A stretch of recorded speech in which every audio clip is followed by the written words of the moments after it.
time. The team is in week 2 of conditioning, so the heat is about to turn up. These guys are about to get absolutely ran into the ground by Mickey Marotti and staff, because that is what it takes to make a great football team. So we're going to check in on some of the stuff that we heard over the weekend. A couple of very interesting lifting stats that we saw that we're going to pass along to you guys. And also, we're going to talk about the bungled, and I mean bungled, TV contract that Kevin Warren engineered, because why wouldn't he screw up everything that he touches? Because he's an absolute moron. And we're going to take your questions. But with that being said, as always, we're very thankful and we're grateful to you guys. Thank you guys for tuning in each and every day. We have a blast doing this with you guys. So get your questions fired up. As always, if you can hit that like button, that is huge. Click subscribe, send it to your friends. Again, we appreciate that. And if you love the live shows, hit that little alert bell. We're going to get cranked up and rolling here. I'm going to go right to my good friend, Nevada Buck. Nevada, how are you? Doing great, man. It's a lot of stuff kind of breaking around the Big Ten, and what a weekend! What a great weekend with the PGA Championship, and some Kevin Warren debacles, and some great summer conditioning nuggets going. So lots of stuff to talk about. Yeah, it's unbelievable. Oh, what's up, Daniel Henry up in the join our first guy, our first regular. Thank you. Michael Warren, the TV deal thing. Pete Thamel came with a huge expose on ESPN, kind of showing how he bunked the whole thing up. He mentioned, he gave NBC permission to have the Big Ten championship, which is something that he did not have the express written authority to do, because that is property of the Big Ten network, which is owned majority by Fox. He also, Big Ten football night games, which has been a huge no-no for whatever reason. I'm not sure why. Again, there's a lot of people on our message board who have a huge thread about this, talking about all high school plays at night in November, NFL, other colleges play at night in November. The Big Ten's just kind of old and stodgy. And there's a big payback. I mean, for giving up that game to NBC in 2026, Fox is owed $40 million because they don't have the rights to that game. So it's a pretty big screw up. And then the Big Ten also hired Korn Ferry, which is one of the national firms, to decide if they do indeed owe Kevin Warren a bonus, much like Jim Delaney got when he was out at the Big Ten a few years ago. Nevada, how big of a screw up is this? How tone deaf is this? How incompetent is this? The fact that Ryan Day spoke out against it, Tom Izzo spoke out against it. Just the fact that you've got the two of the most noteworthy coaches in the country talking about how they were left in the dark with the negotiations. They're left in the dark with the night games, the switch to NBC. Losing a ton of money. I mean, writing a check for $40 million when Ohio State's athletic department had to take out a loan to cover their nut from the 2020 season where they made no money because of COVID. How big of a mistake is this by Kevin Warren? Well, look, it's a big mistake. It's one of those mistakes that Kevin Warren's a lawyer, so you don't really understand how he could make a mistake like this. But I think we got to break down the issues a little bit at a time, because, when you just talk about the Kevin Warren's incompetence, that's kind of like a big onion, but then you got to start pulling the layers back and kind of seeing what we're talking about here. Let's take the first one, the night games in November. I remember vividly having a very specific conversation about this with Andy Geiger. For people that remember Andy Geiger, in my opinion, was one of the great, on the pantheon of great athletic directors, certainly in college sports in general, and Ohio State in particular. I think he did so many good things. Was just a giant of a guy that had big vision for expansion of facilities, improvement of facilities. Oversaw some of the best hires, and these hires were not perfect, but he's the guy that brought Jim Tressel to Ohio State, and again, just an amazing guy. And he was the type of guy that when he'd come out to the West Coast, he'd call me and we'd have lunch, and it was just Andy and I, and it wasn't a lunch for 50, and you were there. I mean, it was me and Andy, and we'd sit and talk about stuff. And he talked about the night games in November, and he said, the problem with doing the night games, doing night games in general back then, because you got to remember, back then we were just kind of sticking our toe in the water about even doing night games. He's like, the alum, he goes, the amount of emails or letters that I'll get from alumni talking about how they don't want to drive home in the snow, in the dark weather, going there and that's it. And he goes, I just, it's like, it's amazing how much pushback you get about doing that. And so I really believe that's like the major push point for a lot of these schools is old alumni that don't want to drive home in the dark. And I, I mean, I get it on one hand. On the other hand, I don't get it. But, then it goes to the issue of, can you make a change like that without at least consulting all of your coaches, but certainly your key thought leaders. And, from my standpoint, that was Warren's big error on this. And, I think he was getting a little excited, doing these things, trying to, oversee these, what he thought were huge changes for the Big Ten and stuff that could, significantly increase the revenues. But he got ahead of himself and did all this and literally never went to the coaches and told them that he was going to be making these changes. And I think that's just one of those unforgivable mistakes that rookie managers make on a guy that certainly at his level shouldn't make. But that's kind of par with the course that we've come to expect with Kevin Warren. And again, I've given Kevin Warren credit when it's due. I think he's made just some major absolute blunders in the thing, and I'm glad that he's gone. And I think the guy that we have now is an absolute stone cold killer.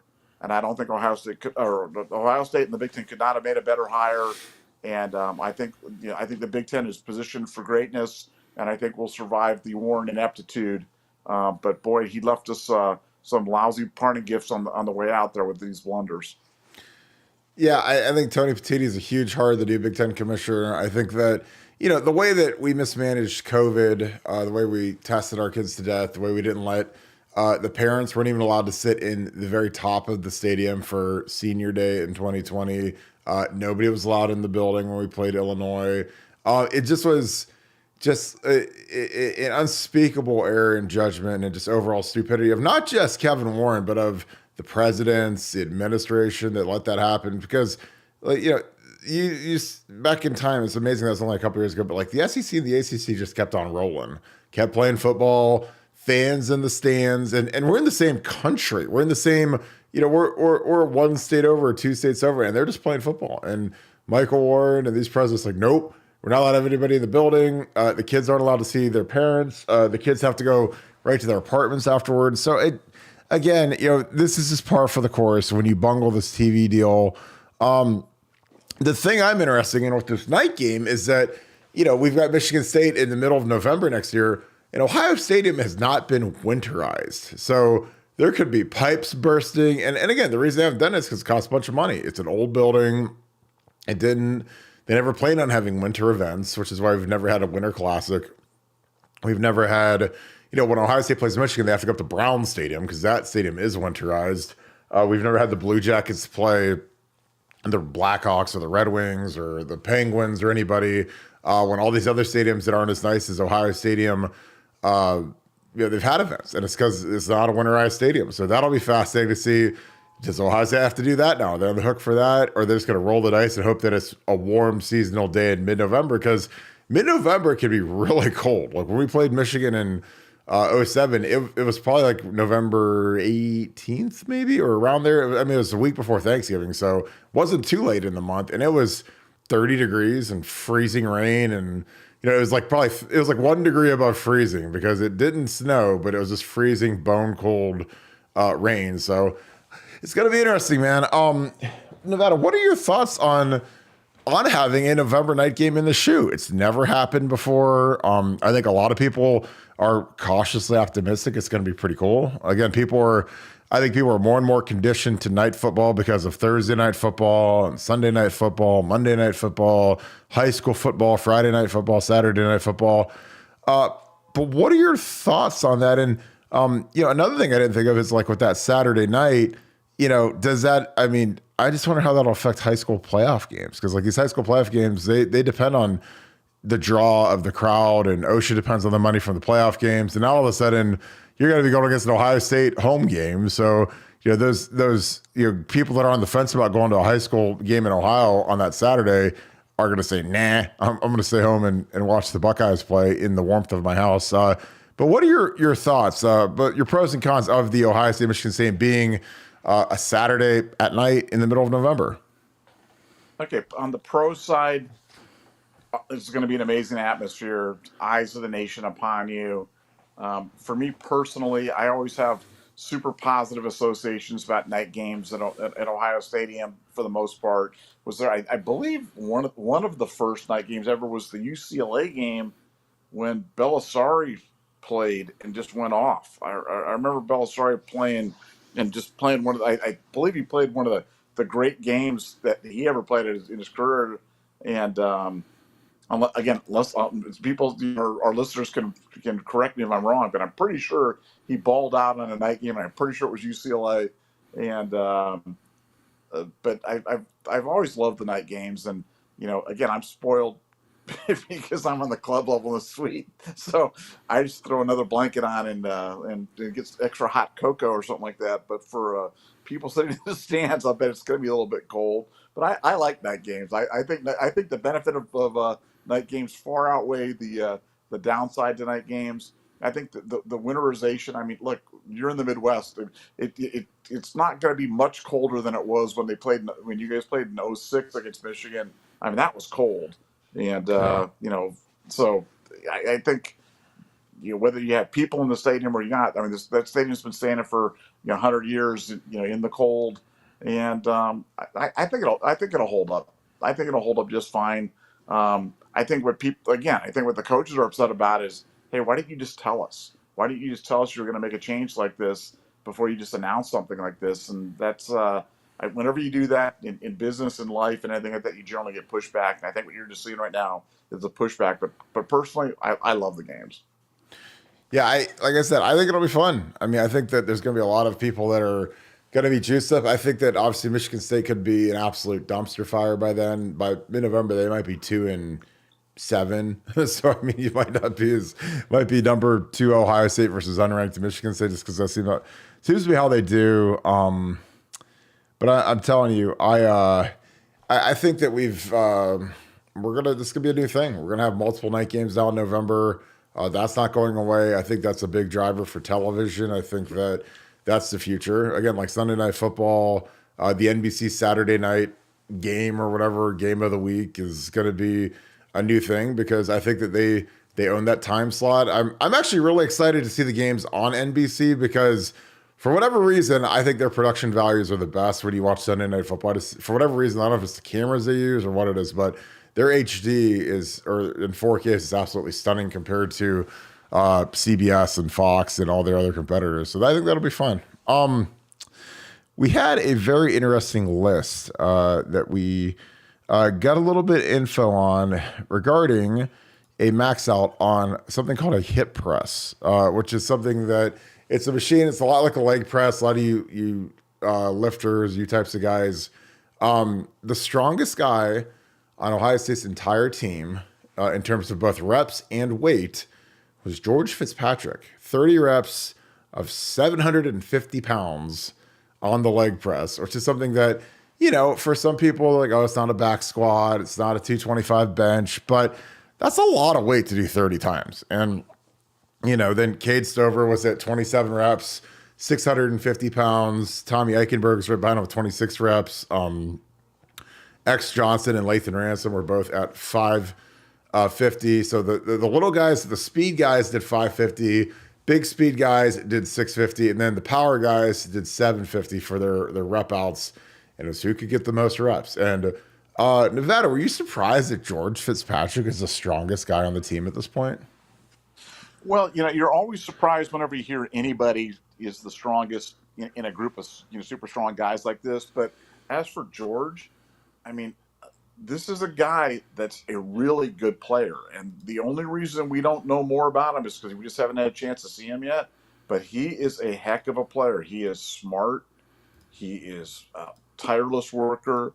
He is strong as an ox. He's got a great mentality. I mean, he does all the little things right. He's a dude. He's a guy that I'm saying right now he will play in the NFL on Sundays, and he's a guy that you're going to have to keep an eye on, because I don't know how they're going to keep him off the field. I think he's that good, and I think this type of brute strength. I mean, think about it. Again, he was clearly stronger than everybody else on the team, and this is a group of strong guys.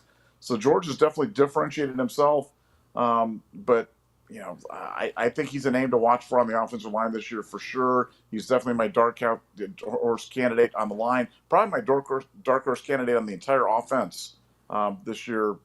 I expect great things out of him, and I think he's going to have a big season.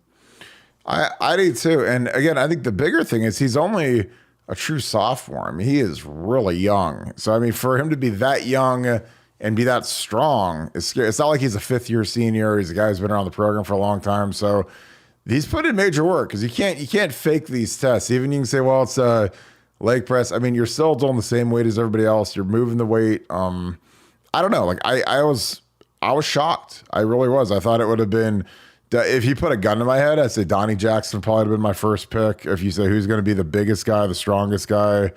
But good for George. I mean, honestly, I was cautiously optimistic, because like I said, I've watched this guy play a lot. I think he's got great power. I think he has fantastic feet, and he has a really nice vertical set. So, like when you watch all that and then you don't realize his raw power and how strong he is, it makes you feel good, because I'm like, well, his technique's great. And if he's really this strong, because the knock on him, just because, I don't know all the weight room numbers, I hear a lot, but when you get some info like that, you're just like, wow, that's really good. I mean, when you're number one on the entire team in anything, that's great. When it's a feat of strength, that's fantastic. When it's something that's, it tests your lower body endurance and explosion, about as good as it gets. Like if you say, what would you want to be number one at? It'd be like, lower body force, because then you can stop the bull rush. You've got a big trunk. It helps your speed. You're putting more force on the ground. I already thought he was a super athlete. I mean, I've watched a lot of his film, watched his high school film, because, we watched a lot of high school film with some of these guys because they haven't played in college. So, I mean, other than watching a couple of snaps against Rutgers when they're up by 60 points, like you're not going to see a lot. And, when a kid plays 4 games like him and Tigra and some of these guys that are being counted on and they redshirted last year, there's not a lot of quality snaps on there. So you got to go back to the high school film and see what made coaches take these guys. But, yeah, I'm excited about him. That was a big number. Mayan Williams had a huge number too. He was 650 for 23 reps. So good for Mayan. I mean, he's a guy that didn't do much in the spring, but he's a guy, a lot of these guys are starting to sharpen their swords because it's NFL time. It's time to get paid. And they see, there's nothing more motivating for these kids than when they see Paris Johnson go 6 overall, they see Jackson Smith-Njigba go 20 or wherever he landed, CJ go 2. And now it's time to go. I mean, those guys are all 1 year older than a lot of the guys who are the same age or maybe even a year younger. And so it's go time for a lot of these guys. We I don't know. I'm going to take a couple questions here. Brass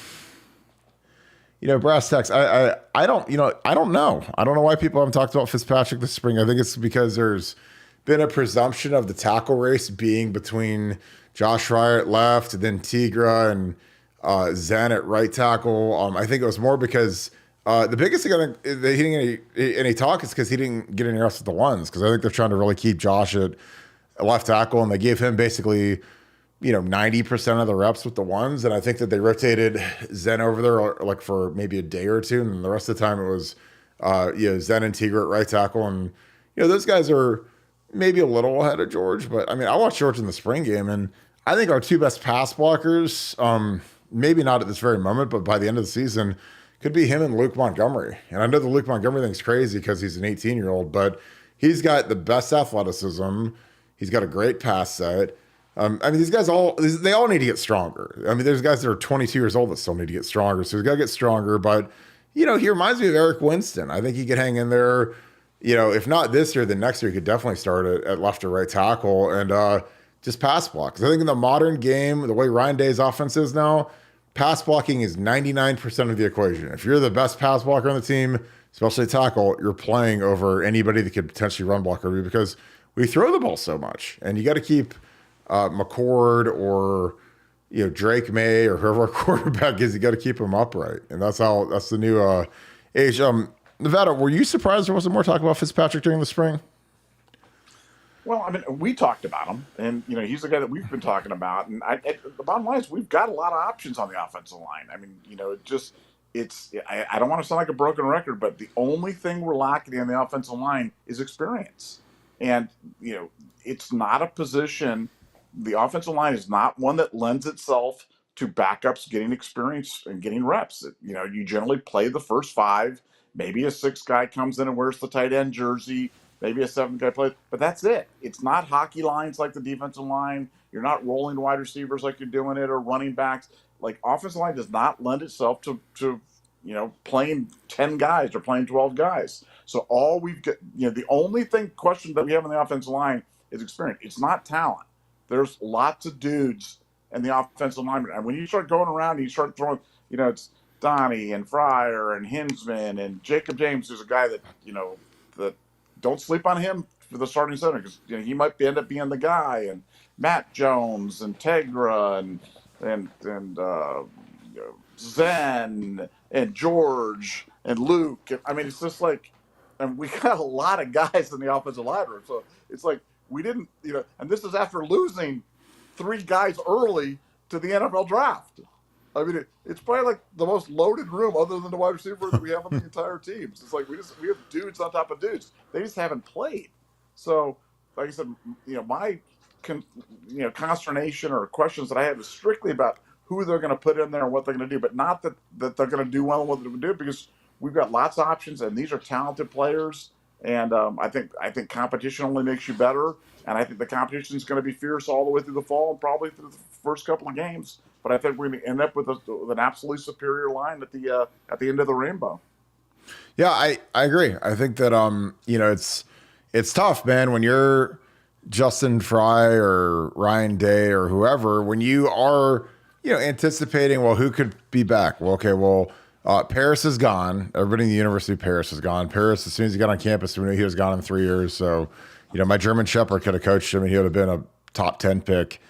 Luke Whippler, gone. That was, I think, more surprising to the staff. I wasn't surprised at all, because I heard midseason he was gone. So people thought I was crazy, but I was also right, which isn't not shocking, because when I hear something and I go with something that's that out of left field, it's usually because I have a really good source on it. And then DeWand, I just felt like he was dying to get out of here no matter what. There's no way you're going to keep him here. Even with a big NIL deal, he just wanted to move on. I think that some guys, he's a year older than Paris. I think some guys are just dying to get the bag. And I think guys like DeWand, like, they got to strike while the iron's hot. Like, he had an All-American season by CBS Sports. He was All Big Ten. Time to go. I think if he had came back, he could have been, an Outland Trophy candidate. But, like, some guys don't want to stay in school for 5 years. Some guys want to get out of here. Some guys want to go get paid, go pro, and there's nothing wrong with that. Again, that's not being critical of DeWand, but he's in the league now, and in the league, it is no joke. It's very tough, and he's finding out, when he fell out of rookie minicamp because he was out of shape, that they're not going to baby you for long. I mean, he's a 4th round pick, so he'll be on the Browns this year for sure, and then after that, he's got to earn the roster spot. They don't usually cut 4th round picks unless you're just terrible, and when you're a big left tackle or right tackle, they're definitely not going to cut you. But I don't know. I think we got we're gonna talk some Fongbaum now. Fongbaum, KJ Bolden to UGA. I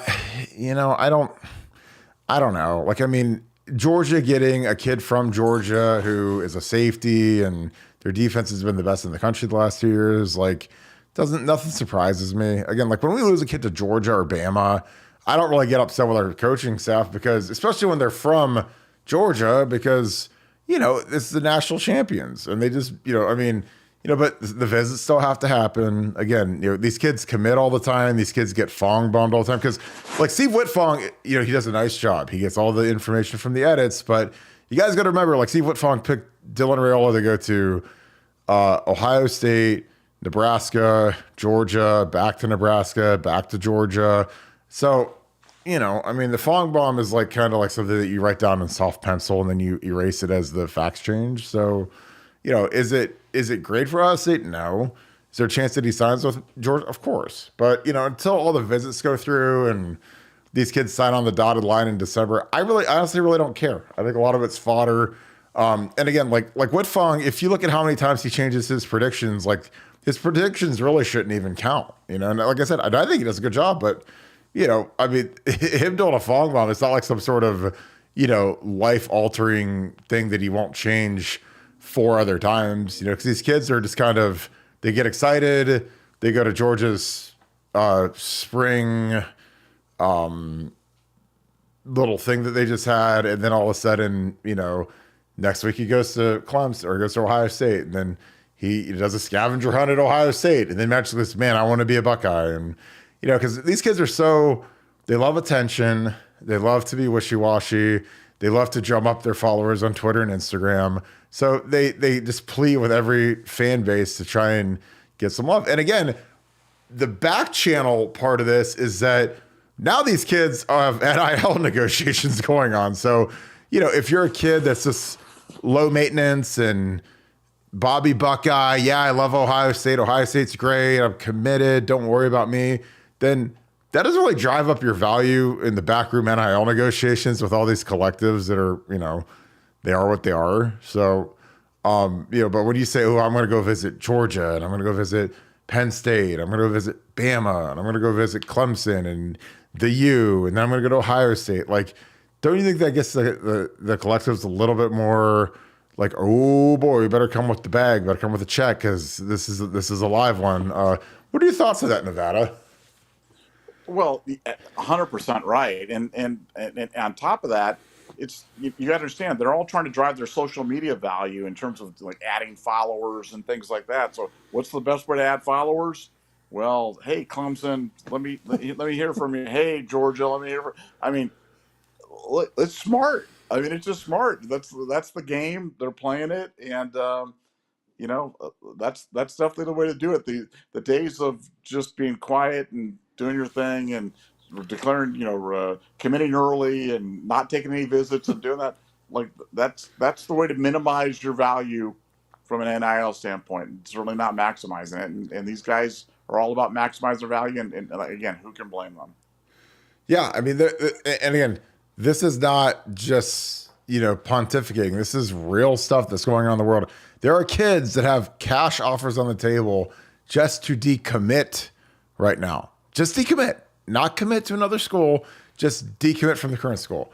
There's kids they get paid money to show up on unofficial and official visits now, and that's not legal, but it happens. Like there's kids that hey, come to this junior day or come to this scavenger hunt, and we'll pay you money to do that. Like again, not legal, but in the world of NIL, nothing is cut and dry. So there's like all these little wrinkles, like when kids are just taking all these visits. Now the worst thing of all time is now there's no cap on official visits, because back in the day you could only have 5.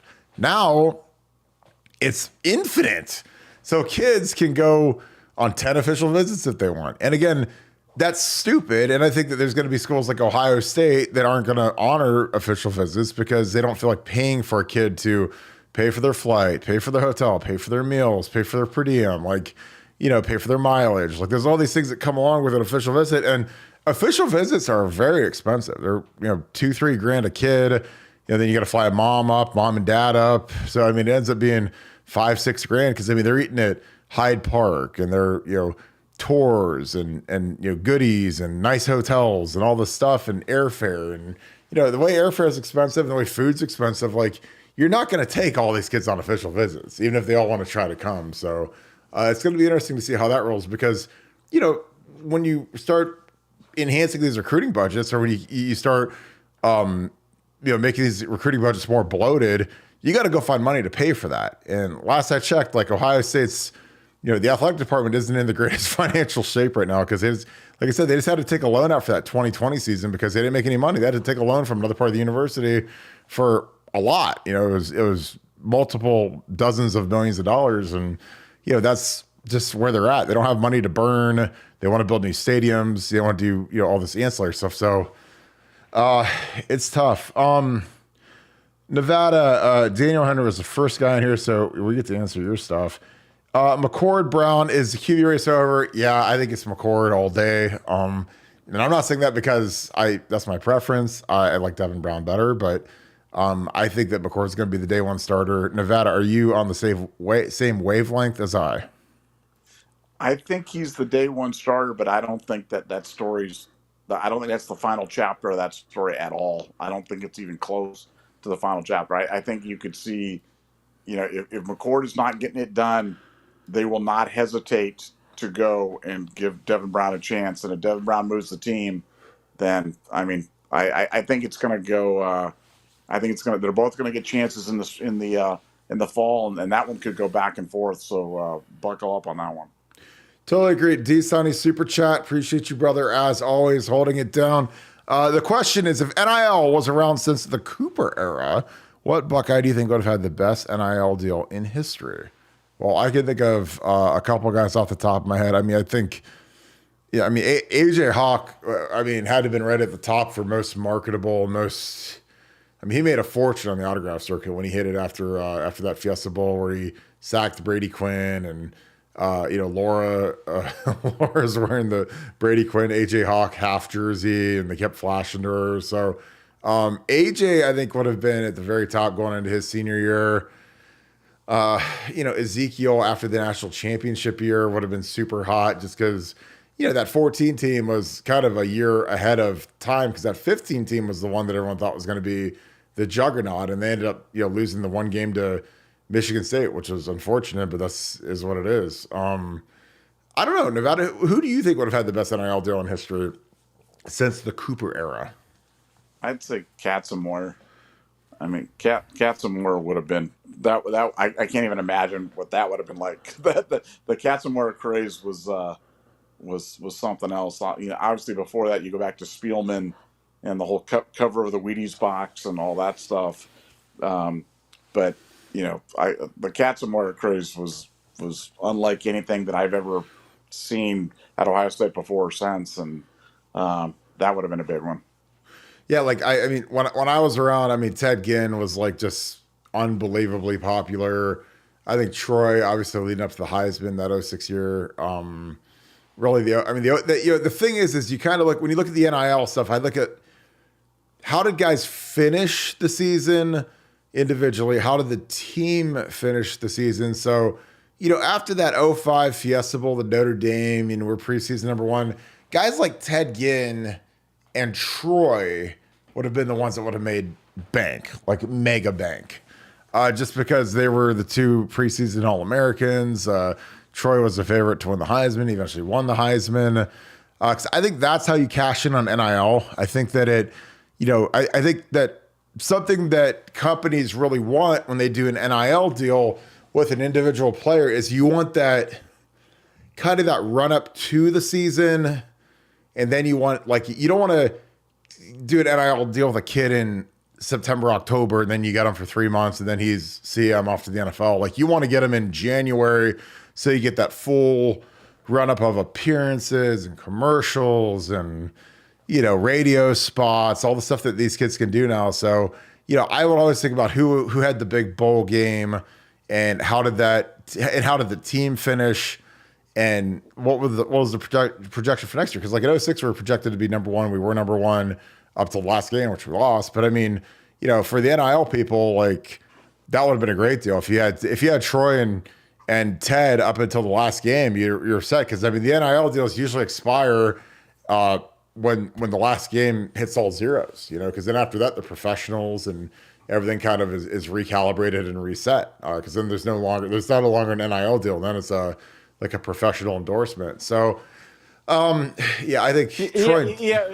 But I think I'm looking at NIL completely differently because like you're looking at NIL in terms of the promotion, and I'm looking at NIL for what it's really about, which is about recruiting kids to your school.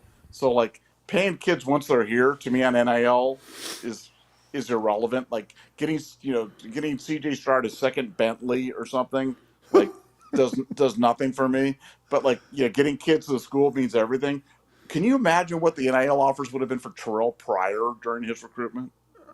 Oh, but yeah, I mean that's the thing is like when you're looking down the pike at Joe Bowserman and Todd Beckman and those guys, and then you got Terrell in the distance. And, like the thing with like Terrell is like, if he doesn't go to Ohio State, he goes to Michigan. So, I mean, like, that's not like if you lose him, he goes to Georgia and we might see him in the national championship game or the college playoff. Like with Terrell, it was like, if we don't get him, we're going to see him the next 3 years, 4 years against us in the big house. So, that's where I think you throw the nitrous oxide into the deal, because Ohio State, all the NILs are going to bring the bag, because you don't want to go see Terrell on the other sideline going against him, because Terrell was a supernova, man. That kid was unbelievably good and talented in college. And, I think I honestly couldn't imagine. Do you think he would have been the largest NIL recruit of the last 20 years for Ohio State? I don't think there's any question. I mean, you have to remember the recruiting intensity of that one. I mean, there were recruiting stuff going on every single day on Terrell Pryor. You know what I'm saying? Whether it be, Oregon or Texas or, Penn State or Michigan. I mean, that was the most crazy recruitment that I've ever remembered. I can't even imagine what would Phil Knight have thrown at Terrell Pryor to get him to Oregon? Everything. Everything. I mean, Chip Kelly's offense, yeah. Everything, I mean, 20 million, 30 million. Yeah. I mean, when you're worth 40 billion and you're 80 years old, I mean, you're 75 at that time, like, why not? I mean, you're not buying green bananas anymore when you're that old and you got the money, and it's like, you want Oregon to go win a natty before you die. It's like, you better get them all the Terrell Pryors you can get. Daniel Henry, this is a great one. Maurice Clarett would have been a very interesting one after we beat the Hurricanes, because that was a hot ticket, man. I mean, people thought he was going to be the next Jim Brown in the league. God bless Jim Brown. But yeah, I mean, I think it's a combination of the position, the personality, next year's team, because I was on that 03 team. We were preseason number 1 or 2 by every magazine. And obviously, we didn't get it done. We lost to Wisconsin, lost to Michigan, ended up with 2 losses on the year. But that team had 20 starters back from a team that, won the national championship. And then we lost Maurice, so we were down to like 19 or 18. But yeah, he would have been a great one, I think, in the NIL era, even though he was kind of in the NIL era, but this wasn't called the NIL era. Yeah, I was gonna say there's a lot of in our chat. There's a lot of noise for Terrell Pryor right now, and I totally agree. I think you guys are spot on about that. Shout out Naples, my man Jeff. We got Naples in the house. Shout out where you guys are from too. I didn't say that earlier, but yeah, I think that we got Eddie, Orlando, Joey Galloway, Boston. Boston would have been a really interesting one after that Rose Bowl performance, I think. Just because he was a flat out superstar, catches a game winning touchdown as a freshman. So that would have been an interesting one. He was a very interesting cat. I talked to some guys that played with him in Arizona and had some wild stories about David Boston. But he's a beast, though, that's for sure. Orlando, I think Orlando going into his junior year would have been huge, but I just, in general, linemen just don't get the NIL big deals. Now, it's funny now because everyone's saying that, to get tackles, you have to get big NIL deals ready to go to get them to transfer in. So maybe Orlando might have broke the bank. I mean, he won a major award as a true sophomore, is projected to be a top 5 pick going into his junior year, ends up going number 1. I don't know. Like, I think that the hard part for me, like with NIL and when you're looking through the viewpoint of a fan and a company, is that, you want the guys that people buy jerseys of. So AJ Hawk, Ted Ginn, Troy Smith, Maurice Clarett, Terrell Pryor. Like, you don't see a lot of 75 jerseys walk around the stadium. It's not because he's not the greatest player in school history. It's because he's just a lineman. People want the guys that score touchdowns and sack the quarterback and make tackles, and you hear their name on the PA system. It's like when you're a car dealership and you've got Garrett Wilson and he scores 10 touchdowns. Every time he scores a touchdown, it's like he's on your fantasy team. So I don't know. It'd be really interesting. That's a great question though. We had a question on Simmons. Nevada, do you think Simmons is locked in at right tackle, or do any of the younger guys like Zen or Teager have a chance to overtake him? Oh, absolutely. I think he's locked in at right tackle in terms of that's the position he's going to play. but whether or not he's going to be the starter, I think is absolutely an open question. I think we'll know more as we kind of get through conditioning, kind of when we figure out where he kind of falls on the strength, matrix and things like that, how he kind of responds to coaching, how he responds to Coach Mick and the training staff. But no, I think he was a great addition to the room because it just gives you another option, a guy who's got double-digit starts in Division I football, at a sufficiently high level. I mean, San Diego State's no joke. So, no, I think he's a great option, but I think that would not be a bet that I would take in terms of him being the starting right tackle, for any extended period of time, because I don't think we have enough information right now, and I think that's going to be a heck of a competition. Yeah, I totally agree. And I also think that, if I'm Tigra and Zen and George and Luke Montgomery, like, when they bring in a guy to replace you and then they give him a bag of money, I'd be pretty motivated to like say, okay, well, you guys think this guy's the truth? Well, I'm gonna take a spot and let him watch me. I'm gonna let him hand me the water bottle when I come to the sideline at TV timeouts. And it's always funny how the stories I've heard about the NIL stuff and how it motivates kids, and it's good, but it's not all good. And I mean, there's some stuff that guys, they take it as a slight, and if they're smart, they'll use that as a competitive edge. If I'm some of these guys that I think are just as good as him and maybe a little bit younger, I'd go after it. I'd use that as motivation, but this is my opinion. Haskins is another guy that probably would have gotten the bag but I mean, Haskins left a year, he left after 3. So, I mean, it's kind of like Haskins was kind of like with Paris, where, Paris Johnson, he leaves after 3. Nobody thought Dwayne was going to leave after 3, and he did. So you got to go get Justin Fields. And unfortunately, there wasn't a Justin Fields on the O-line, but I still think the line's going to be fine. Oh, this is a good show. No, hold on. Let me ask you a question about that. Sure. For a guy like Haskins, could you use NIL conceivably to convince a guy like that to come back for a year that you think he really needs to kind of develop as that long-term NFL type of prospect? Do you think Ohio State could put together a sufficient enough NIL package to convince a guy like that to come back for another year and use NIL as kind of an offensive weapon on that side, to convince a guy that's on the fence? Do you think Haskins was a guy that would have listened to a pitch like that? No, ancient. I think that's just a pipe dream. And again, that's nothing against people that hopes that happens. But I'll just give you an instance. Paris Johnson went 6 overall in the draft, signed his deal, 4 years, $28 million, fully guaranteed. His 5th-year option likely will be picked up. That'll be $14 million-ish. So 5 years, $42 million. So, if you average that out, that's 8 and some change. So no kid's going to get an $8 million NIL deal, or a $6 million, or a $5 million, or $2 million. I mean, a lot of these NIL deals are $100,000, $150,000, and again, that's great money. That's fantastic money. Some of these collectives, in Miami are throwing out $1 million or $2 million over the course of 4 years, but that doesn't touch 28 million, 30 million. And if you produce, you hit free agency at, like Paris Johnson, if he produces, he's going to be a free agent when he's 25. So his second contract. You don't think some big booster is going to come up with $6, $8, $10 million to keep a guy around for another year? Not at Ohio State, unless not at Ohio State, but somewhere else.